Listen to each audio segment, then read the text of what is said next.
Good morning dear students. आप सबका स्वागत है हमारे कॉलेज में। और आप फर्स्ट ईयर स्टूडेंट्स हो तो हम लोग आपके साथ दोनों मीडियम में बात करेंगे, हिंदी और इंग्लिश दोनों लेकर चलेंगे।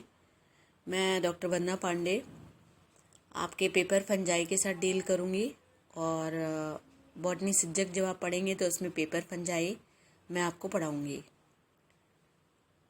Fungi first paper, then second paper your fungi and third one is algae, जो आपको फर्स्ट सेमेस्टर में पढ़ना है। तो स्टार्टिंग फ्रॉम फर्स्ट पेपर जिसमें कि आपको बैक्टीरिया, वायरस, माइकोप्लाज्मा, लाइकेन पढ़ना है।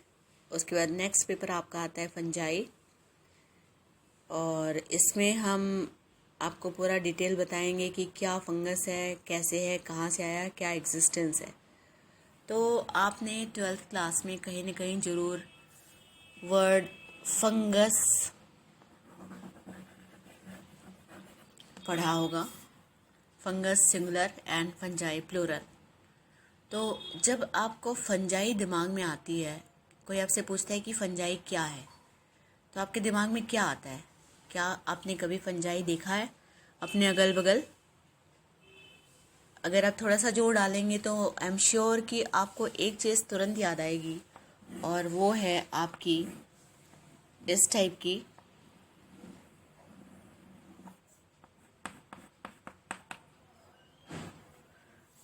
इसको हम बोलते हैं, इसका बोटैनिकल नेम है एगैरिकस,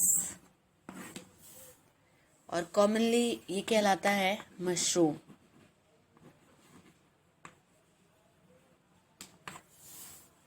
क्या आपने कभी एगैरिकस या मशरूम खाया है? बिल्कुल खाया है। जो भी चाइनीज़ डिशेस होती हैं, चाहे आपका नूडल हो या फ्राइड राइस हो, उसमें मशरूम आपका पड़ता है। इसकी सब्जियां भी आप बनाते हैं। One of the delicacies, very important delicacies at your dining table. तो ये एगैरिकस आपको कहाँ देखने को मिलेगा? जब बारिश होती है तो आपने कभी ट्री ट्रंक्स को देखा होगा। पुराने ट्री ट्रंक्स जो होते हैं आपके, वहाँ पे जो पुराने हो चुके होते हैं पेड़, या ऐसा ग्राउंड जो ऑलमोस्ट थोड़ा सा रेयरली एक्सपोज होता है ह्यूमन बींग्स के लिए, तो रेनी सीजन में वहाँ पे आप अगर देखेंगे तो इन ट्री ट्रंक्स में जिनकी बात थोड़ी पुरानी हो जाती है, ऐसे इस टाइप के कुछ स्ट्रक्चर आपको वाइटिश येलोइश कलर के दिखाई देते हैं, और ये भी आपकी होती है फंगस। ओके, तो अगैरिकस नंबर 1 जो आप खाते हो, और ट्री ट्रंक पे रेनी सीजन में इस टाइप का एक शेल्फ लाइक स्ट्रक्चर आपको दिखाई देता है, that is also your fungus. And east, east जो आपके ब्रेड को बनाने के लिए या बेकरी में यूज़ होती है, यूनिसेलुलर होती है, that is also your fungus. या रेनी सीजन में अगर आपने पिकल्स को डिग्रेड होते हुए देखा होगा, तो पिकल्स पे एक वाइटिश कलर की ग्रोथ हो जाती है, जैसे कुछ थ्रेड जैसा आ गया हो। या आपने कभी देखा होगा ऐसे आपकी जो ब्रेड स्लाइस होती है, इस पे आपको कुछ ऐसे ब्लैकिश कलर का थ्रेड लाइक स्ट्रक्चर दिखाई देता है। ये भी आपका क्या है? फंगस। तो फंगस आपको नेचर में अपने चारों ओर दिख जाएगा। Edible form, non edible form, और सैप्रोफिटिक फॉर्म। सैप्रोफिटिक फॉर्म जब ये डेड एंड डिकेइंग मटेरियल पे उगता है, या बेकरी इंडस्ट्री में कमर्शियल यूज़ के लिए। तो फंजाई के आपके इतने फॉर्म्स हैं जो नेचर में आपको दिखाई देंगे अपने चारों तरफ। May be edible, non edible, may be commercial, may be saprophytic form. तो उसी फंगस को आपको देखना है कि एक्चुअली इसको आप जो बॉटनी में पढ़ रहे हैं, तो इस फंगस की पोजीशन क्या है, और ये कैसा दिखता है, और इसका नेचर क्या है।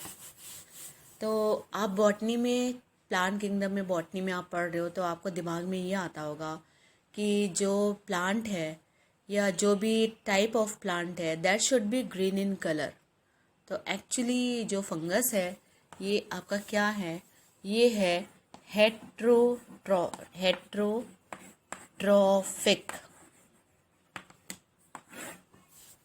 Heterotrophic achlorophilus, achlorophilus, and unicellular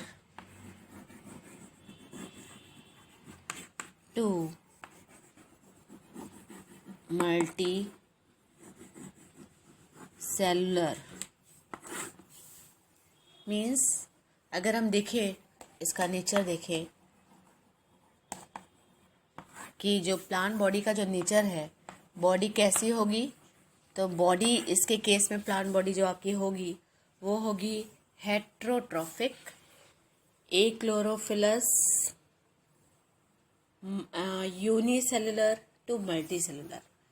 heterotrophic का मतलब ये होता है कि जब कोई चीज़ अपने न्यूट्रिशन के लिए किसी दूसरी चीज़ पे डिपेंड हो, जैसे ये अपना भोजन फंजाई जो होती है, चूँकि ये एक्लोरोफिलस होती है, एक्लोरोफिलस मीन्स इट लैक्स क्लोरोफिल, इसमें क्लोरोफिल नहीं पाया जाता, तो किस कलर की होगी, ये कभी भी ग्रीन नहीं होगी, नेवर ग्रीन।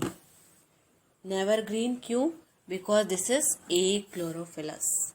तो फंजाई आपकी कैसी है, उसकी बॉडी कैसी है, हेट्रोट्रॉफिक है, यानी अपना भोजन बनाने के लिए, वो अपने भोजन के लिए, अपने न्यूट्रिशन के लिए वो दूसरी चीज़ों पे डिपेंड करता है, मे बी लिविंग और नॉन लिविंग। तो ये वर्ड आपको क्लियर हो गया होगा। Heterotrophic means it depends on other system for its nutrition, that's why this is called heterotrophic. And why this is so? Because this is achlorophyllus. It lacks chlorophyll, so it is never green in color. Clear? So now we are aware with the words heterotrophic as well as achlorophyllus. Okay, this is the nature of the body of the fungus, a typical fungus. Now this fungus may be unicellular. Uni means one, cellular. It means body may be made up of one cell or it may be multicellular. Multi means many. So the body is made up of either one cell, as in case of yeast, or multicellular like this. So clear? This is the body. One cellular or many cellular means multicellular.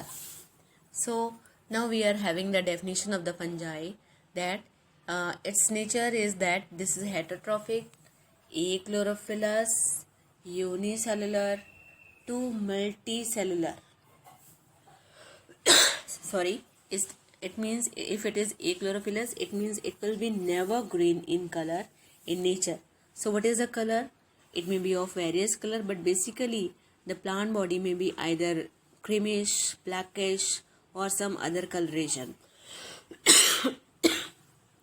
And it is unicellular to multicellular. It means the plant body may be either made up of single cell or it may be multicellular. If it is multicellular, then what the multicellular body is? Multicellular body is actually like a filament. Could you see?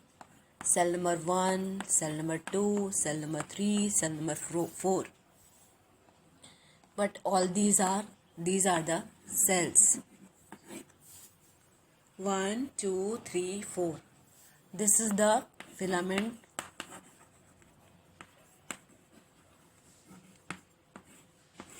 How it may be originated? It may be it may be originated due to the linear linking of the cells 1, 2, 3, 4 laterally in order to form a filament. So this is, we are talking about the multicellular, where many cells are linked laterally to form a filament. This filament is known as hypha. This is we are talking about the fungus body. We are talking about the fungus body, how the fungus body looks like. So we have just discussed, ये हमने आपको बताया कि जो इसकी body है वो या तो वन सेल की होगी या मल्टी सेलुलर होगी. और जो मल्टी सेलुलर बॉडी है वो बनी कैसे, उसमें 1 2 3 4 सेल्स, नंबर ऑफ सेल्स ऐसे ही लेटरली अरेंज हो जाती हैं in order to form a filament. और उस फिलामेंट को हमने बोला हाइफा. क्या बोला? हाइफा. तो मल्टी सेलुलर फॉर्म में बॉडी जब मल्टी सेलुलर होगी तो वो कैसी होगी? फिलामेंटस होगी, यानी धागे जैसी होगी. और उस फिलामेंट को हमने क्या बोला? हाइफा.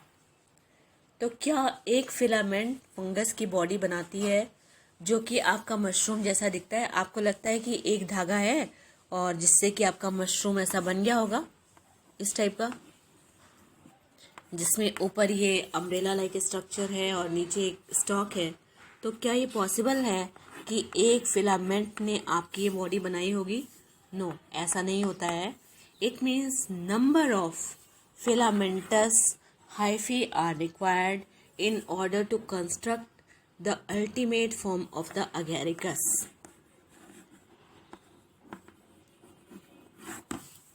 अगेरिकस के इस बॉडी को बनाने के लिए जो नेचर में हमको दिखाई देता है, जो एडिबल है, जिसको हम खाते हैं काट पीट के छोटा छोटा करके, उस बॉडी को इस धागे से बनने में खुद को ऑर्गेनाइज करना होगा, अरेंज करना होगा, एडजस्ट करना होगा इस पर्टिकुलर शेप को लेने के लिए.